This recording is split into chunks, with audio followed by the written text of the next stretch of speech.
Buenos tardes, mi amigos y amigas. It's your man Shane Black coming back, speaking a little Espanol to you. And you might as well get used to speaking a little Espanol yourself, considering that thanks to good old Joe, Mexicans are going to be able to reclaim their country, or at least a portion of their country, which is now our country, the United States of America. California, Arizona, Texas, New Mexico. Shit, who knows? It might even go for Louisiana this time. But the fact of the matter is this. Those of you who put Joe Biden into office, this is what the fuck you get. Unfortunately, that shit's going to spill off onto me too. It's like diarrhea. Got that explosive diarrhea in the toilet. The next thing you know, it spilled off onto the bottom of the toilet seat. Because you put that son of a bitch in office, that shit is splashing over individuals such as myself who know the values of strong borders and a strong immigration policy. No borders basically means no laws, and that's what you're going to get.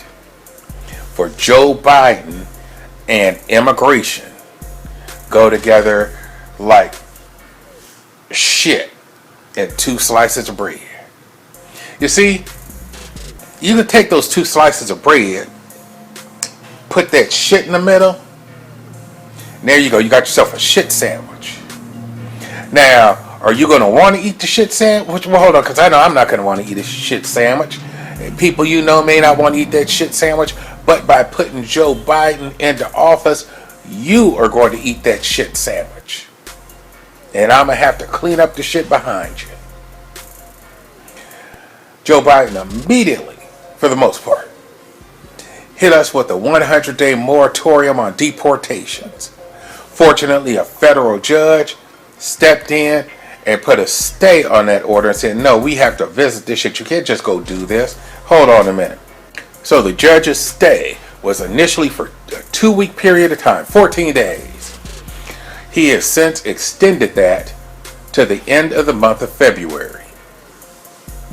However, not to be deterred, the puppeteers, the individuals, the far, far left, with their hands up Joe Biden's ass, making his mouth and his fingers move, is not to be deterred. What they did instead, hold on another minute. Pardon me. So what they did instead was decide to set new priorities for the agents of ICE. Since they can't just outright abolish ICE, what they have done, well, they can't outright abolish ICE, and they can't put a moratorium on deportations. So what they've now told ICE agents, and these are from internal memos by the acting director, Tay Johnson. These were obtained by the Washington Post. And in the email, or in these emails, basically what they said was individuals who have been convicted of these particular lesser offenses are not to be set up for deportation.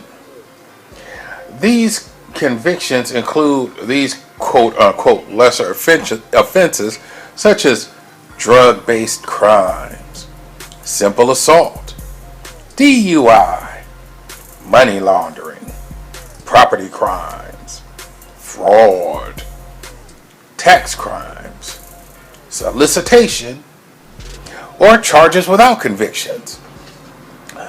Basically, anything short of murder, I guess, your ass gets to stay in our country. If I find a clip from Jen Psaki when the reporter was questioning her, I'll put it in right here.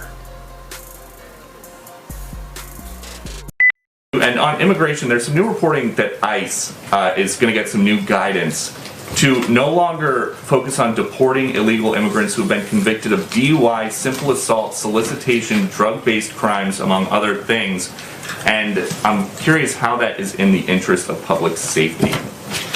Well, first, it's guidelines that would be put out by the Department of Homeland Security, and I'd certainly send you them. They have a confirmed secretary now, but the priority for the enforcement of immigration laws will be on those who are posing a national security threat, of course, a public safety threat, and on recent arrivals. Nobody is saying that DUIs or assault are acceptable behavior, and those arrested for such activity should be tried and sentenced as appropriate by local law enforcement. But we're talking about the prioritization of who is going to be deported from the country. So, did you see the clip? I don't know, because I haven't looked for it yet. I'm just making the video right now myself. But if you did see it, well, I'm going to repeat some of the shit that you saw. I'll paraphrase. In that, she's saying, oh, well, we're just prioritizing it. Nobody's saying that it's okay to beat the shit out of somebody, i.e. simple assault. Or to, get in the car, get drunk, drive the wrong way down the street and kill a motorcyclist, an American citizen, and you are not supposed to be in the country in the first place, which is what happened in Oregon. Or that it's okay for you to be a criminal, steal some beer or whatever he did, then kill a sheriff or a police officer down there in San Jose, California, I believe it was, because we're not going to deport you for these other offenses. What did she say? That'd be up to the local police and the local courts. Meaning that these individuals who are in our country illegally will be afforded room and board at taxpayers' expense. For you know who pays to keep those prisons going and to keep those prisoners incarcerated in those facilities. And that's you. That's your tax dollars. I looked it up. They say on average between $20,000 and $40,000 per year to keep someone incarcerated.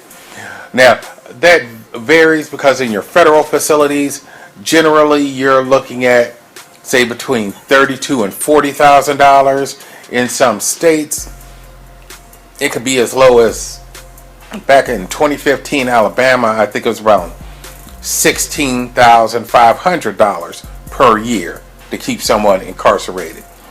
So, not only do these individuals get to remain in the country during their incarceration, and then once they're released, you know where they're going, back into your community to commit more crimes.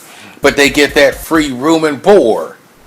Free room and board at your expense. Just ask the individuals who came here illegally. They were put up in a nice hotel somewhere down there in Los Angeles. It was somewhere in Southern California.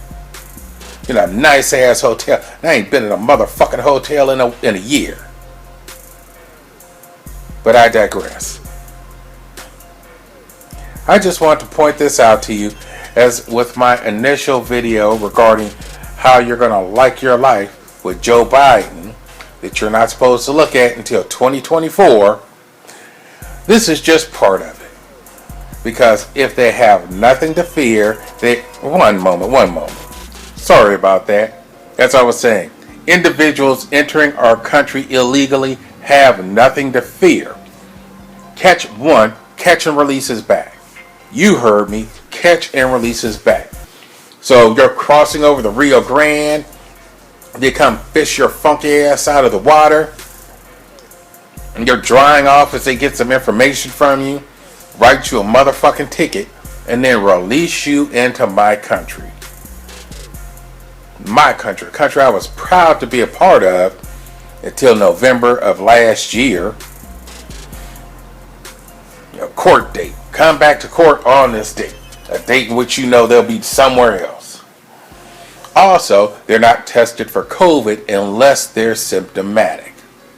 So in the middle of a pandemic, you are releasing people into our country so long as they currently don't have a fever and cough all over your ass.